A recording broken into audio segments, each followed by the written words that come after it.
Então, o Levítico, que nem em resumo, né, lembrando a todos, é sobre a ideia de aproximar-se a Deus. Como que Deus, na sua santidade, na sua exclusividade, como que um povo pecador, um povo contaminado, um povo afetado, influenciado pelo mal, pode estar na presença, não só. O ponto é uma presença íntima com Deus. Deus não estava tentando criar simplesmente algo distante, onde Deus existe no seu cosmos, o ser humano aqui, né, e vamos para frente. Mas não, Deus estava tentando manter a intenção na qual fomos criados para estar num relacionamento íntimo, um com o outro, com a criação e com Deus. Então, Levítico são mecanismos que se torna isso possível. E temos visto vários detalhes, muitas coisas estranhas para nossas consciência ou nossas paladares modernos, mas o conceito espero que tenha sido claro, mecanismos para criar a possibilidade de Deus estar presente entre o povo e uma presença íntima, transformadora e contínua. E hoje vamos ver a ideia que Levítico conclui com um chamado à plenitude, um chamado à fidelidade. Um chamado que tem sido, na verdade, introduzido desde Gênesis e se repetido de várias formas no decorrer da história e que, obviamente, se aplica, inclusive, até hoje. Estamos uma humanidade corrupta, influenciada pelo mal, uma humanidade sofrendo, chamados à fidelidade, a um relacionamento exclusivo com Deus. E, em resumo, Deuteronômio 30, versículo 15, diz lá Deus através de Moisés: vejam que hoje ponho diante de vocês vida e prosperidade ou morte e destruição. Quem que na clareza do momento vai escolher morte e destruição, né? Levanta a mão, todos que querem morte e destruição. Claramente, espero que ninguém então e ninguém hoje, mas é porque o mal, na sua astúcia, faz uma camuflagem a tudo isso, onde as opções não sempre são bem claras. Mas é isso no básico, o que Deus está oferecendo à humanidade. Então vamos ver, a obediência. E o que é esperado da humanidade a fazer uma escolha ou outra não é só levantar a mão para a vida e prosperidade, né, versus morte e destruição. Claro que todos vão levantar a mão para a vida e prosperidade. Mas a escolha, em termos práticos, tem a ver com obediência versus desobediência.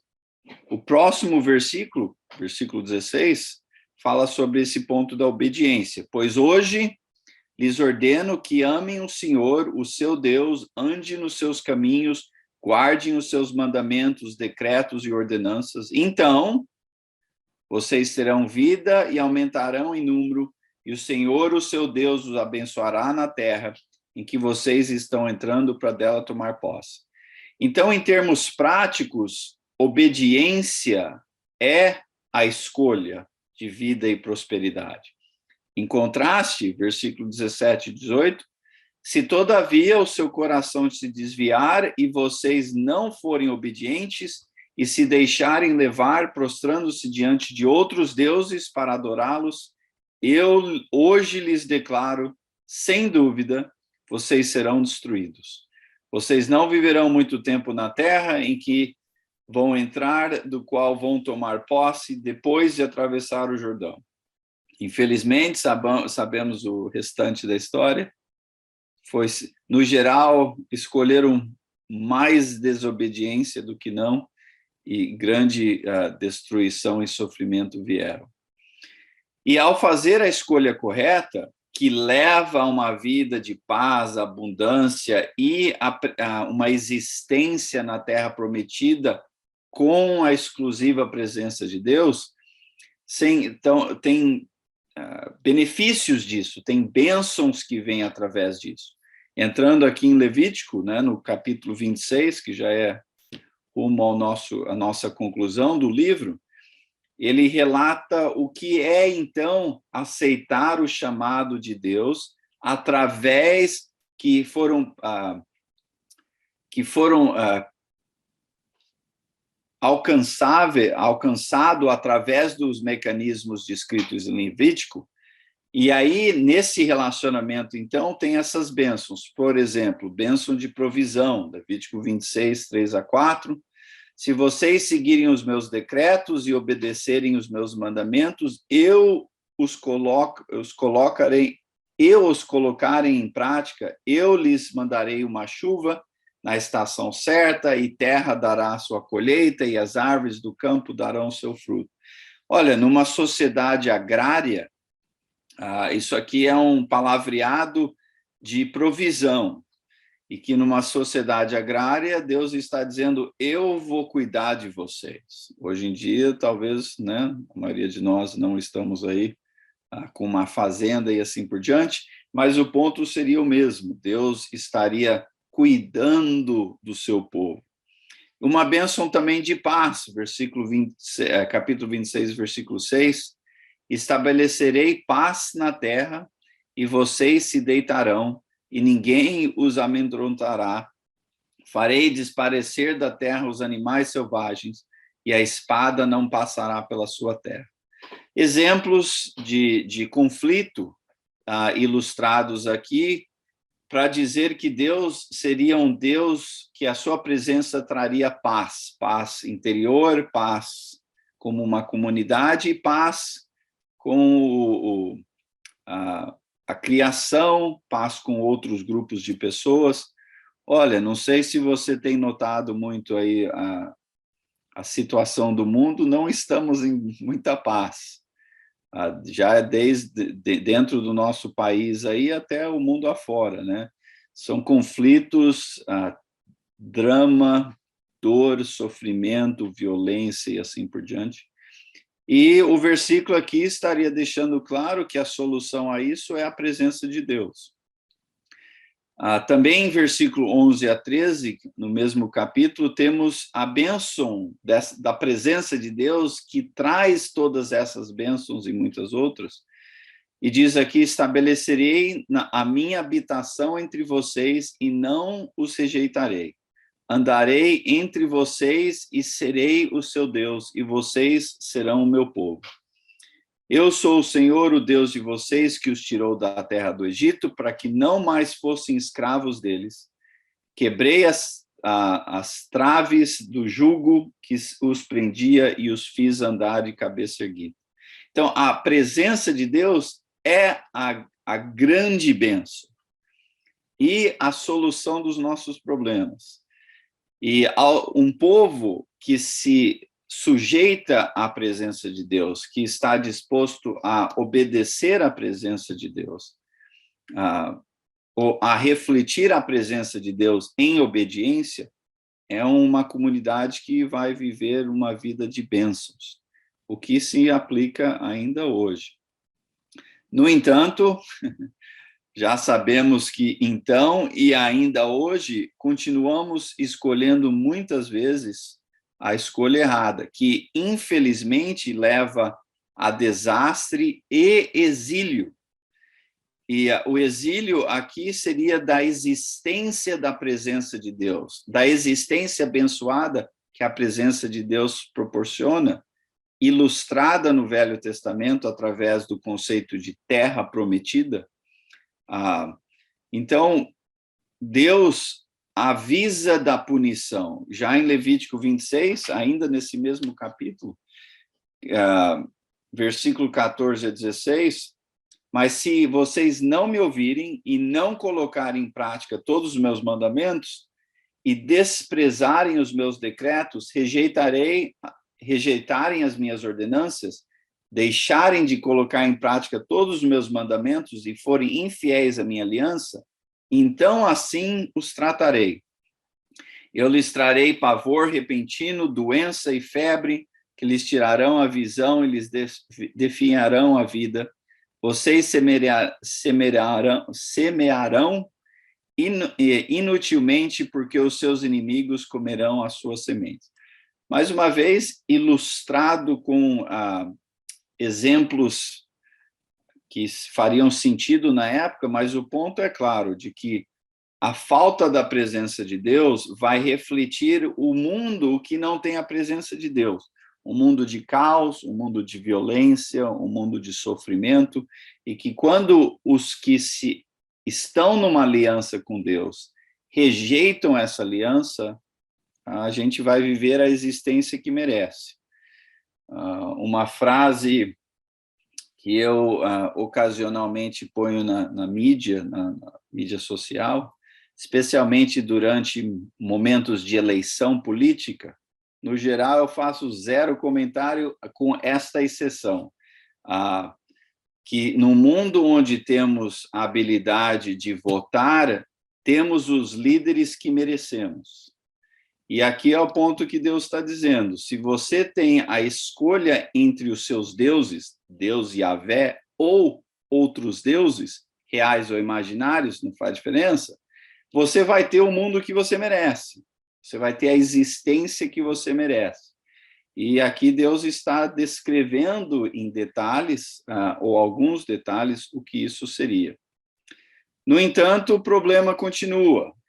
O problema se agrava por causa do orgulho. Versículo 18 a 20, se depois disso tudo vocês não me ouvirem, depois de tudo que vocês têm visto, presenciado, Egito, 10 pragas, tudo que vocês têm visto sobre mim, presenciado sobre a minha presença, vivenciado ou experimentado um mundo de sofrimento no Egito, depois de tudo isso, eu os castigarei 7 vezes a mais, em outras palavras, se vocês não continuarem num relacionamento que eu proporcionei. Versículo 19, eu lhes quebrarei o orgulho rebelde e farei que o céu sobre vocês fique como ferro e a terra de vocês fique como bronze.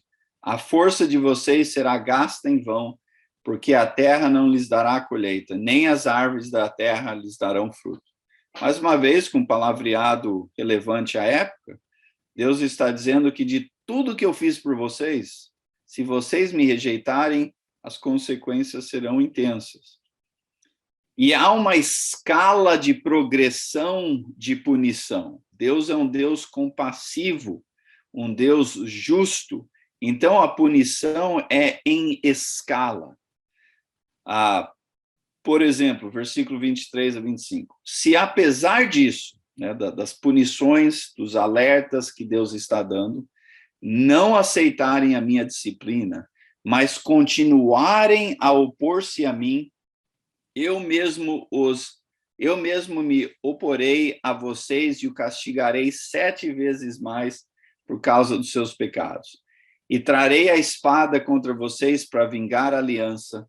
Quando se refugiarem em suas cidades, eu lhes mandarei uma praga, e vocês serão entregues em mãos inimigas. Em outras palavras, Deus pune gradativamente, em esperança de que essas punições, essa disciplina, acordem o povo. E normalmente a nossa vida é assim, ela vai gradativamente progredindo uma destruição. E quando a gente não aprende, tem um sofrimento, não aprende, repete o mesmo comportamento, não aprende, repete o mesmo comportamento, as coisas pior, não aprende. A punição vai gradativamente chegando a 7 vezes. 7 vezes não é um número matemático, é que Deus está dizendo o número 7 representava totalidade. Você vai eventualmente vivenciar por completo a punição que está gradativamente crescendo. Afonso, uma pergunta ou comentário? Ô, Júnior, não, eu estava pensando aqui, né? A gente trazendo para os dias de hoje, que nem você falou, dá a se entender que está tocando as trombetas, né? Antes dos flagelos, as Hum. trombetas estão soando, né? Sim, é uma boa maneira de ilustrar esses alertas, né? Você está usando a referência lá em Apocalipse, onde trombetas são anunciadas que trazem certos níveis de punição rumo a um julgamento completo, né? Sim.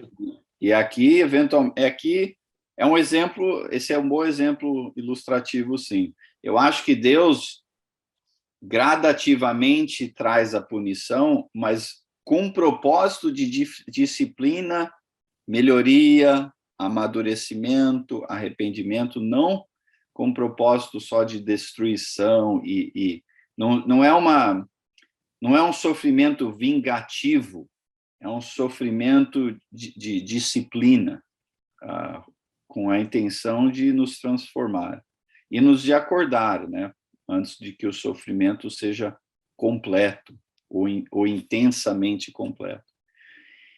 E nos versículos 40 a 42, Deus continua um chamado de arrependimento dentro desses sofrimentos, né? Dentro dessa disciplina.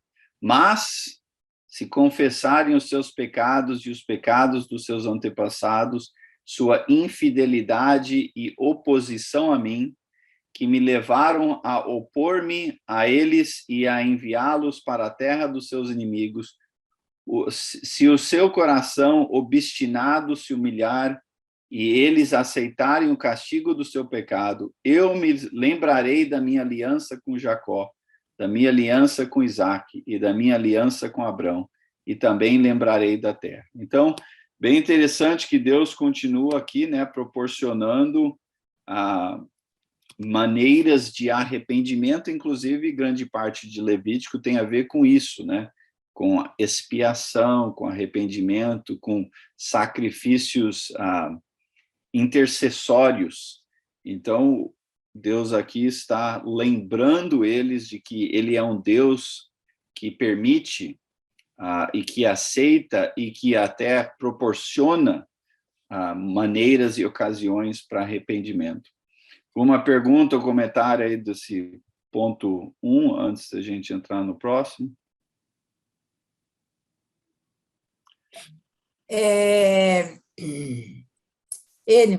Júnior, como eu aplico isso hoje? Porque eu vou orar pelos meus antepassados, eu vou pedir perdão pelos meus antepassados? Essa é uma boa pergunta. Eu acho que todo esse contexto aí, como que eu aplico ele hoje? eu não acho que a ideia é antepassados no sentido de eu vou pedir perdão pelo que meus avós fizeram.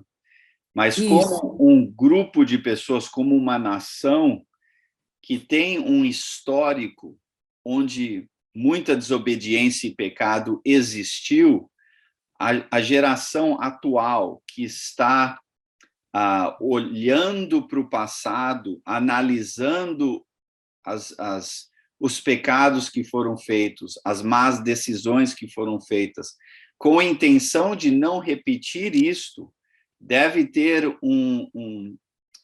uma atitude de arrependimento pelo legado que a nação tem vivido até então, inclusive o legado de pecado. Por exemplo, uma nação, vou usar, bem, o Brasil também se encaixa nisso, o Brasil e Estados Unidos têm tido um legado passado de escravidão.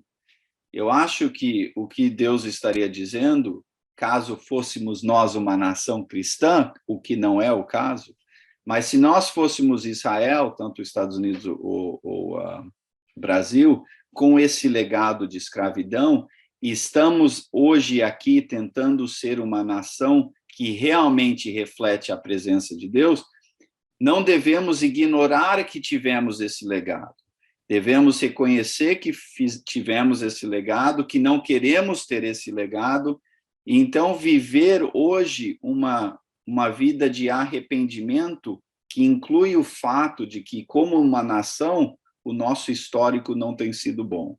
Então, não acho que tenha a ver com eu individualmente pedindo perdão pelos meus avós, mas seria como nós, uma nação, ou nós como uma igreja. A igreja não tem sempre tido um bom legado, né? E devemos, então, reconhecer isto e tentar viver, assim, uma vida diferente como uma comunidade, aprendendo com o passado e assim, vivendo... em outras palavras, tem pessoas que o fio foi queimado por causa de interações passadas na igreja. E se a gente quer que essas pessoas continuem ou voltem a uma comunidade de fé, devemos estar dispostos a reconhecer que sim, como uma igreja, em passado, não sempre agimos de forma correta e estamos querendo viver algo diferente. Não quer dizer que eu e você estivemos lá naquela situação e fomos quem contribuiu para aquele problema, mas aceitamos que isso faz parte do nosso histórico e arrependemos disso coletivamente, passado incluído, para que o nosso presente e futuro sejam diferentes. Ok, ponto 2. Oi, Giovanni. Eu apontei aqui, não sei se ajuda, não sei se foi no estudo do teu pai de Hebreus ou outro, que as escrituras do passado, os erros do passado, né, nos alertam sobre o mesmo erro para não ser cometido por nós. Sim. Tanto em Hebreus fala, também Romanos 15:4 e 1 Coríntios 10:11.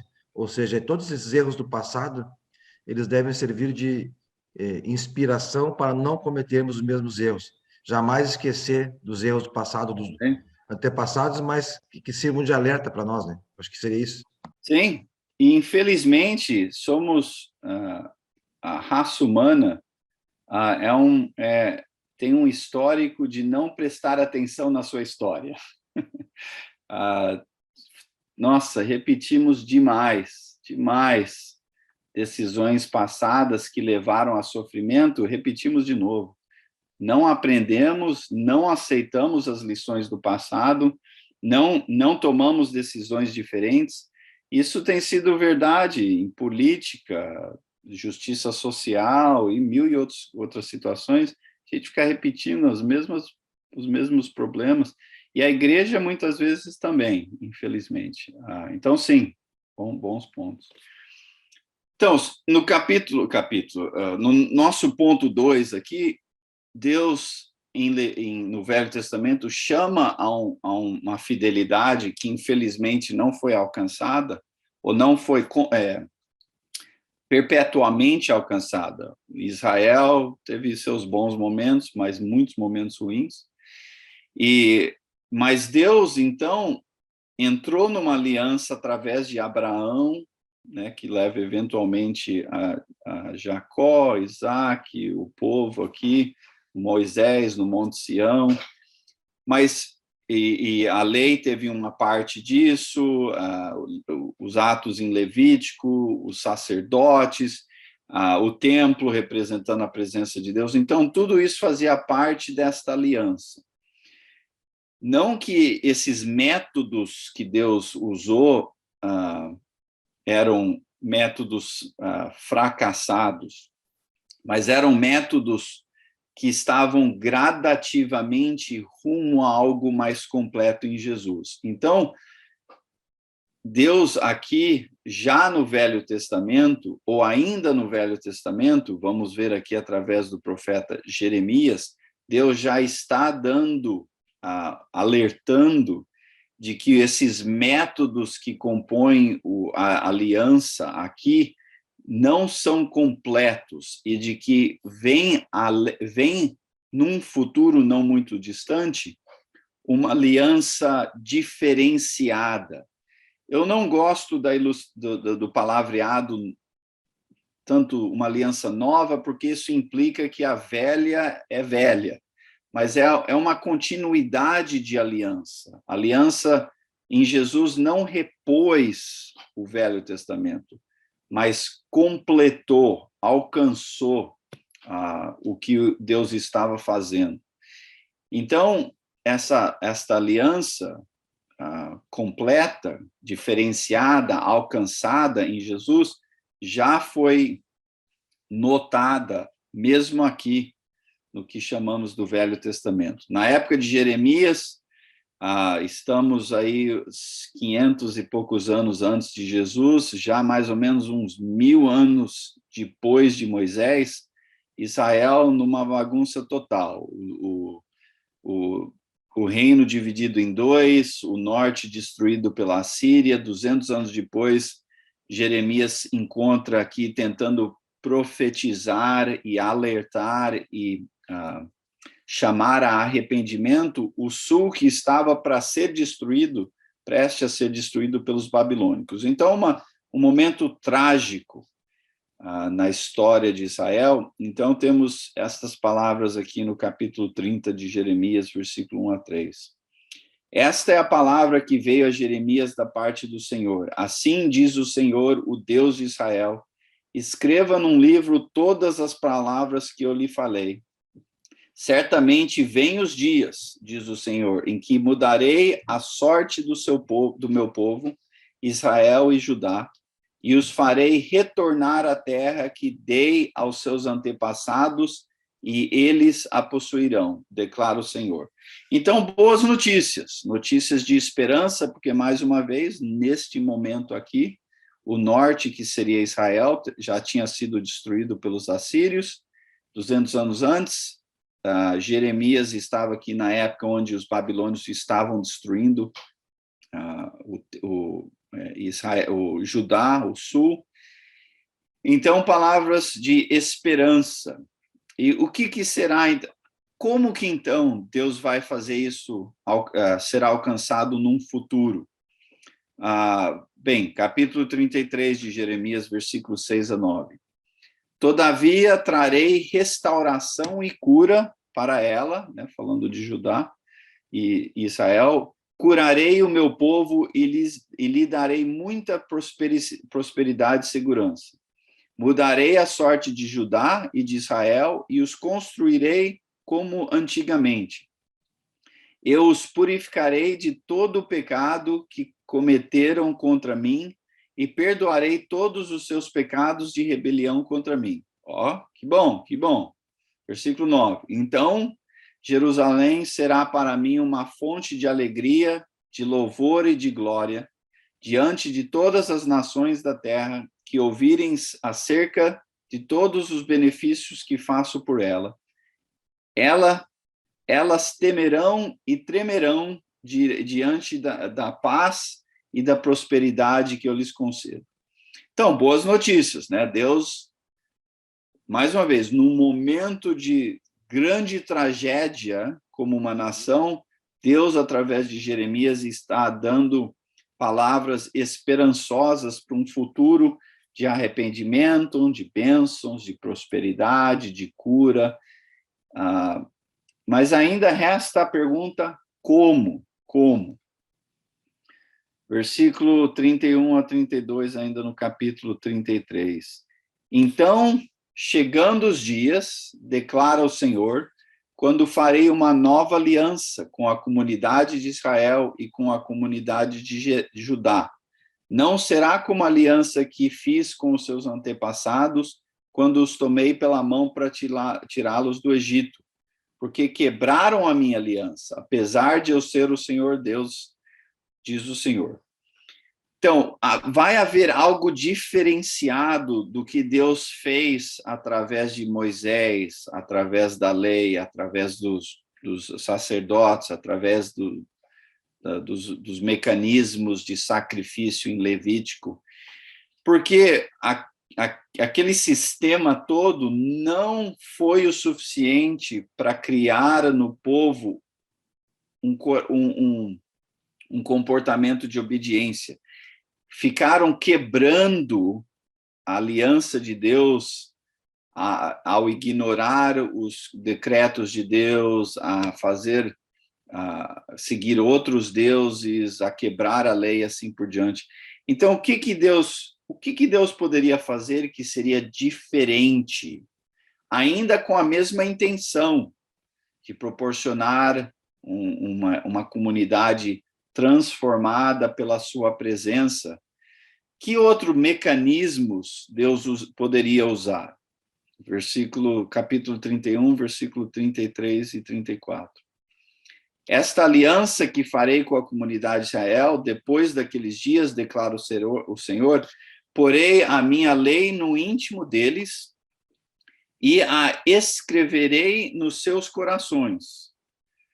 Serei o Deus deles e eles serão o meu povo. Então, já algo a anotar aqui que é um pouco diferente.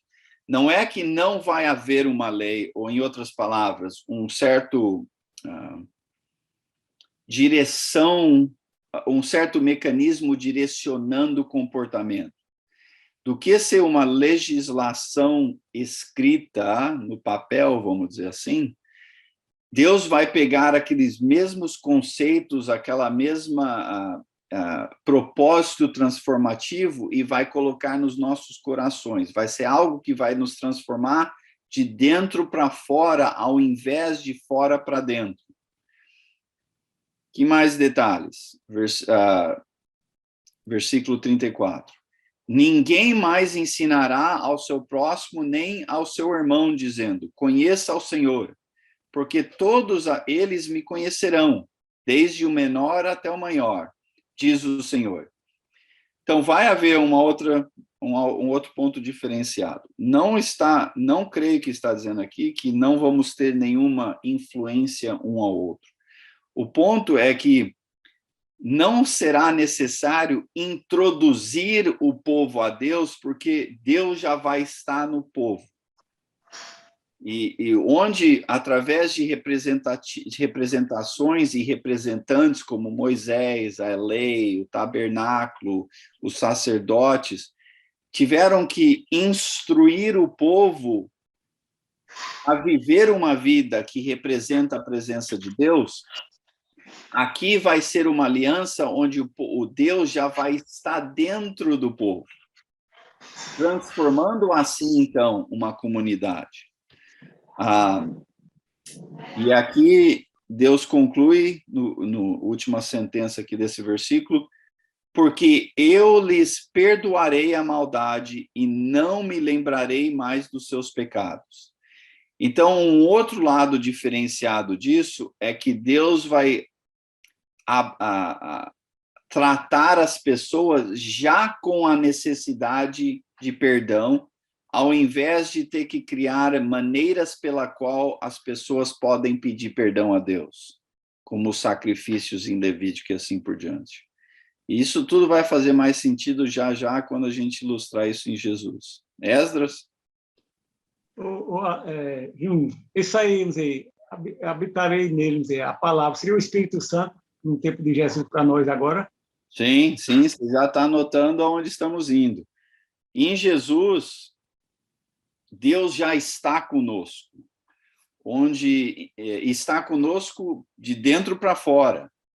Porque cadê o tabernáculo? Para começar, nem tem mais tabernáculo. Né? Nos últimos 2000 anos, tabernáculo zerado, a partir da época de Jeremias, inclusive. Não, ali reconstruiu, logo depois da época de Jesus, foi destruído de novo pelos romanos, e não tem sido reconstruído até então. Então, se precisamos de uma representação exterior que ilustra a presença de Deus, estamos num mundo de problema, porque já nem tem templo. Então, o que Deus fez em Jesus, inclusive, proporcionou a sua presença continuamente com o seu povo, através do Espírito, onde você já está anotando. Mas vamos ver isso em mais detalhes. Então, como que isso tudo se alcança, ou é alcançado em Jesus? Porque Jesus não veio, mais uma vez, repor o Velho Testamento. Ele veio alcançar a plenitude do que o Velho Testamento estava tentando proporcionar. Então, tudo que Levítico estava dizendo, Jesus veio alcançar em plenitude. Tudo que a lei estava tentando transformar nas pessoas, em Jesus temos essa plenitude alcançada. Então, vamos ver aqui. Em Hebreus, capítulo 10, 19 e 23. já vimos em Levítico que havia grandes processos necessários, inclusive sacrifício de animais, para que o povo pudesse se apegar à presença de Deus. Em Jesus, isso já é feito uma vez por todas. Portanto, irmãos, temos plena confiança para entrar no Santo dos Santos pelo sangue de Jesus, que na época de Levítico era feito uma vez por ano, no dia da expiação, uma vez por ano o sumo sacerdote entrava. Em Jesus, todos nós temos esta confiança e esta chance de intimamente estar na presença de Deus, ou ter a presença de Deus em nós, que é talvez mais correto. Versículo 20, por um novo e vivo caminho que ele nos abriu, por meio do véu, isto é, do seu corpo. Mais uma vez, referente a Jesus. Versículo 21, temos, pois, um grande sacerdote sobre a casa de Deus. Sendo assim, aproximemo-nos de Deus com um coração sincero, com plena convicção de fé, tendo o coração aspergidos para nós purificar de uma consciência culpada, e tendo os nossos corpos lavados com água pura, apeguemo-nos com firmeza à esperança que professamos, pois aquele que prometeu é fiel. Então, o que Levítico, aqueles mecanismos que em Levíticos, dos sacrifícios, do sangue, tudo aquilo que tinha que se repetir diariamente, semanalmente, mensalmente, anualmente, em Cristo está feito uma vez por todas. Então, não é que aquele processo todo tem sido abolido, ele tem sido alcançado. Eis uma diferença. Talvez não pareça uma diferença importante, mas é. Então, em Cristo, aquele processo de sacrifício continuamente acontece por causa de Jesus, em Jesus. Então, não precisamos diariamente, semanalmente, mensalmente, anualmente, sacrificar animal, porque isso já está alcançado em Jesus. Por isso, então, não só o sumo sacerdote, na época de Levítico, podia se apegar de forma representativa, mais intimamente a Deus, no Santo dos Santos. Deus está em nós, como Esdras já mencionou, o Espírito de Deus, ou que chamamos do Espírito Santo. Então, do que está no Santo dos Santos, o Santo já está em nós, que é o Espírito Santo. Estamos reunidos em torno de Jesus. Lembra-se que na época de Levítico, né, na época ali onde tinha o tabernáculo estava no meio, e aí as tribos,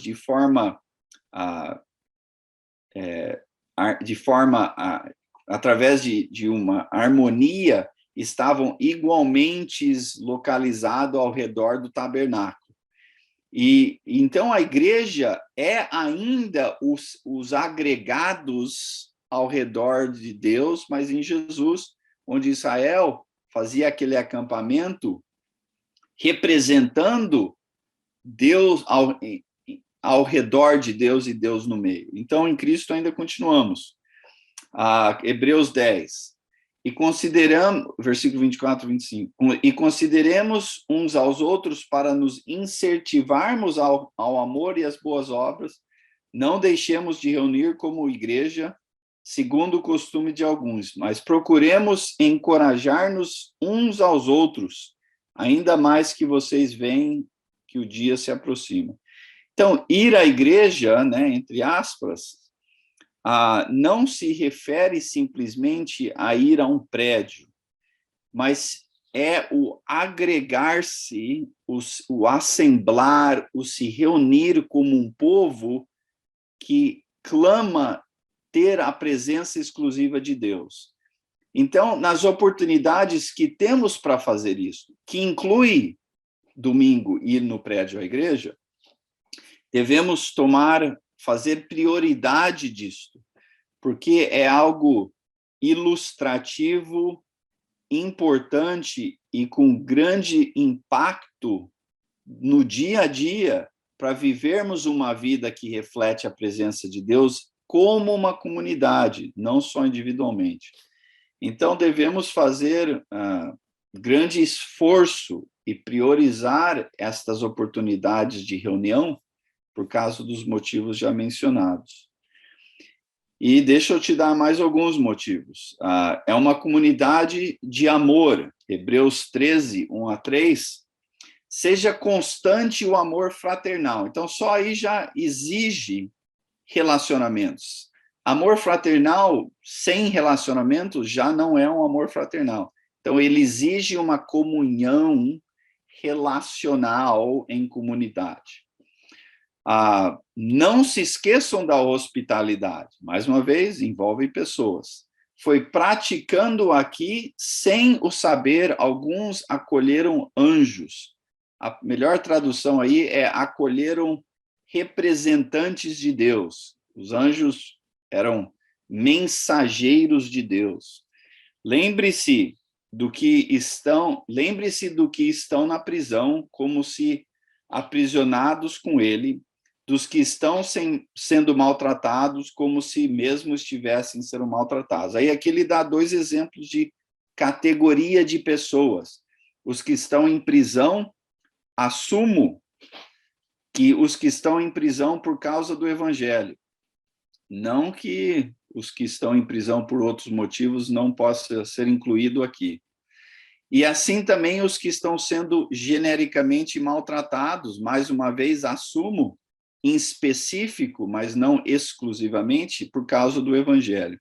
Esses grupos de pessoas, nós como os que se agregam ao redor de Deus em Jesus, temos que ter consciência destas pessoas e fazer esforço para ser uma bênção a essas pessoas.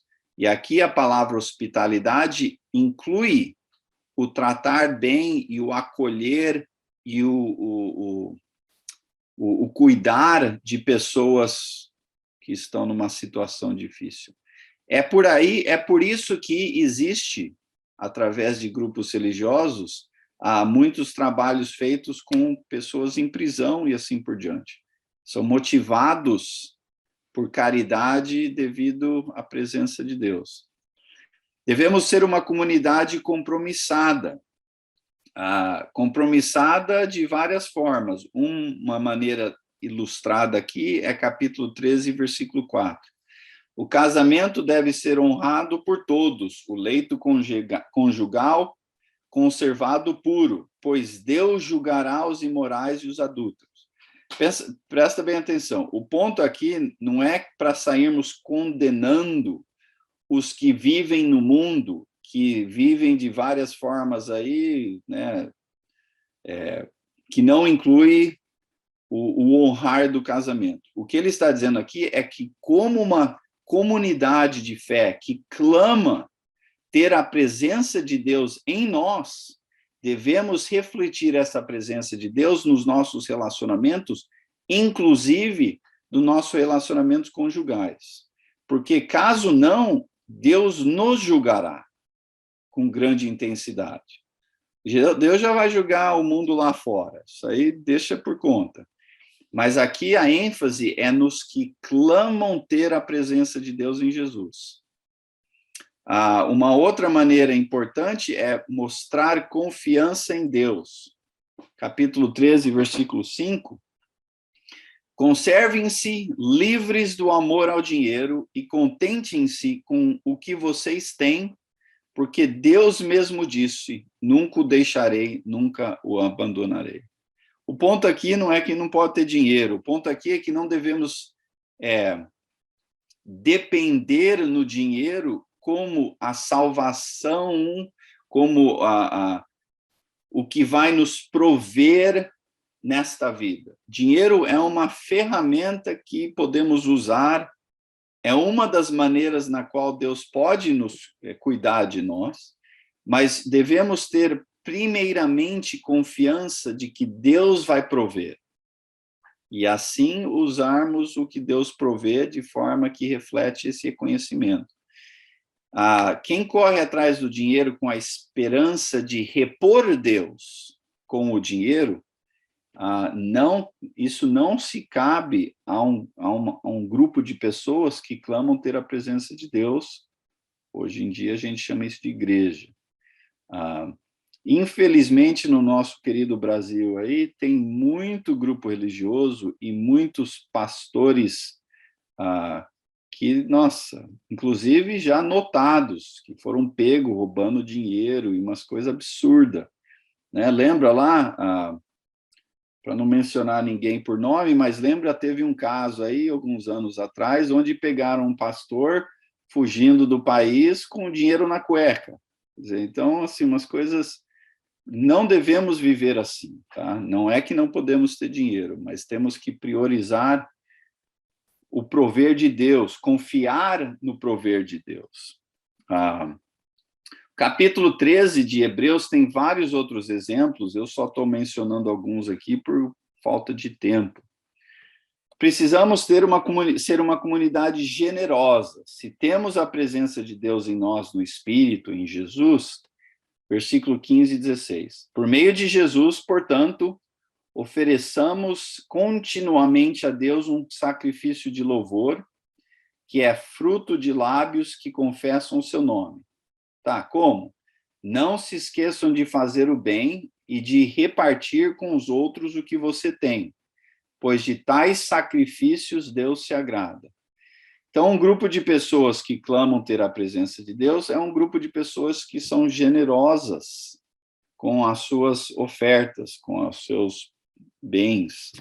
Bem, se você ler isso lá em Atos capítulo 2 e depois o final do capítulo 4, dá lá um resumo de como aqueles que se entregaram a Jesus em batismo estavam vivendo. E generosidade é notado em ambos os versículos ali, no final do 2 e no final do 4. E deveria ser assim ainda hoje. Precisamos ser uma comunidade que cuida dos seus e que também cuida dos outros, dos que estão lá pelo mundo precisando de ajuda. Seria bom quando o governo faz a sua parte, outras entidades fazem a sua parte, familiares fazem a sua parte, mas indiferente disso, a igreja é para ser um grupo de pessoas com grande generosidade. E na minha experiência tem sido. Vocês sabem de várias dificuldades que tivemos com a nossa filha, muitos irmãos aqui mostraram grande caridade com o seu tempo, com as suas orações, vocês incluso, e também com dinheiro. Do nada, assim, chegava um dos presbíteros da igreja lá e, olha, um irmão pediu para eu dar esse envelope para você. Abre o envelope, $500. Sem instrução, sem nada, sem, inclusive, anônimo. A igreja, temos um seguro seguro médico hospitalar que tem, não é carência, que tem um certo valor que você tem que pagar, que além daquele valor o seguro cobre, não sei qual é a palavra em português, mas aquele valor... Franquia, isso, obrigado. Tem uma franquia a ser paga. A igreja na qual eu congrego aqui voluntariou, sem eu pedir, sem eu falar nada sobre o assunto, voluntariou e pagou a franquia, porque era um valor alto, por causa dos custos com a Lia. Então, temos que ser uma congregação, um grupo de pessoas generosos, das maneiras na qual podemos. Quando temos muito, podemos ser generosos com grande valor. Quando temos pouco, sermos generosos com o que temos. O ponto não é o valor, mas é o esforço. A comunidade fiel, capítulo 10, versículo 9. Em resumo, não se deixem levar pelos diversos ensinos estranhos. É bom que o nosso coração seja fortalecido pela graça. Desde Gênesis 3 até hoje e até o fim desse nosso mundo aqui, o mal tem oferecido ensinos estranhos através de uma astúcia. E, infelizmente, muitas vezes temos seguido outros deuses, outras vozes, outros ensinos, a grande custo individual, e coletivamente. Algum 13:9, comentário? né, Júnior? 13:9, em vez de 10:9. Tá aí. O que? 13:9, talvez. Você botou 10:9. Então, deixa eu corrigir já. 13:9. Obrigado. De vez em quando, não estou preparando o estudo ali, você pensa uma coisa, bate outra, né? Mas então... Júnior, Oi. interessante que mais aí para trás, você leu lá de que Deus se alegra com certas situações, né? Uhum. E aí você colocou aí, inclusive, nos congregar mesmo, na verdade, com os irmãos, Sim. E ter uma comunidade compromissada, confiante em Deus, generosa e fiel. É interessante a gente entender de que Deus se alegra disso, né? Uhum. A gente, algumas vezes, fica com uma dificuldade de se congregar e achando que eu vou na igreja e tal, mas se a gente não fazer, se nós não temos essa comunidade, se congregar com amor e toda essa situação que você está dando aí agora, a gente não vai alegrar Deus, né? Uhum. E enquanto é interessante o Pai Celestial se alegrar de nós, que somos restaurados agora, estar fazendo algo de bom, né? Que seria congregar, amar e toda essa situação, né? Sim. E esse é um processo que exige um contínuo amadurecimento. Não é fácil, né? Muitas vezes, difícil aguentar os irmãos, né? E me incluo nisso. Então, esse processo, essa ênfase em comunidade, por causa da presença de Deus em nós, não num templo, mas em nós, é algo que devemos viver, que devemos enfatizar, e que, assim, ilustramos ao mundo o que é ser uma comunidade que cuida de si, que está em busca de paz e harmonia, que é generosa, que é fiel, e todas as coisas que mencionei aqui, e outros, né? Assim, é muito importante viver esta comunidade. Tem vezes, infelizmente, que a igreja é pior do que o mundo. Tudo que a gente vê no mundo lá, a gente vê na igreja e mais, né?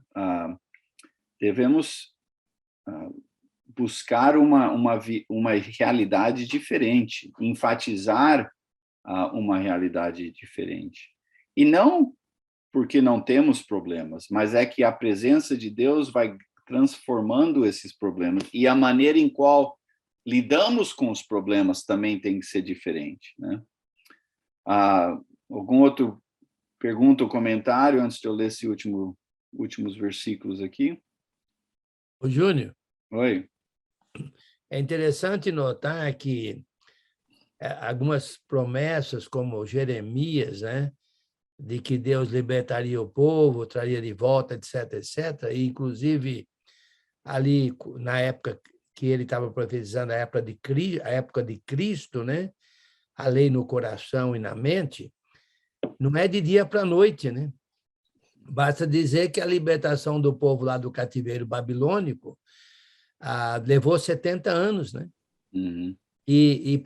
No caso de Cristo, a lei do coração, etc., profetizado por Jeremias, 500 anos, mais ou menos, né? Uhum. Então, muitas vezes a gente pensa que Deus leva tempo, mas leva tempo. O importante é a gente entrar na promessa e deixar o cumprimento da promessa por parte de Deus, na época certa de Deus, né? Sim. Exige, olha, e é um processo que vai até o fim, até o fim dessa nossa bagunça aqui, né? Então, temos que ter esta humildade e esta paciência um com o outro, rumo a uma eternidade. Como diz aquela pessoa, começa no começo e acaba no fim, né? Vai indo, né? Fiz que fui, não fui, acabei fundo. Então, tem um monte de expressão aí de jogador de futebol. Não, sem dúvida. E a igreja, mais uma vez, o que chamamos de igreja hoje, o que a palavra em si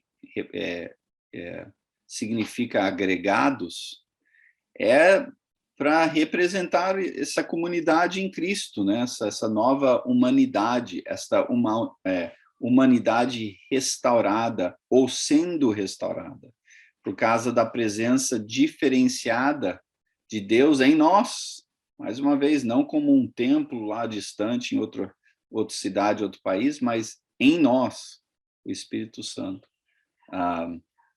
Capítulo 13, versículo 20 e 21, em conclusão, o Deus da paz, que pelo sangue da aliança eterna trouxe de volta dentre os mortos o nosso Senhor Jesus, o grande pastor de ovelhas, os aperfeiçoe em todo o bem para fazerem a vontade dele, e opere em nós o que lhe é agradável, mediante Jesus Cristo, a quem seja a glória para todos sempre. Amém.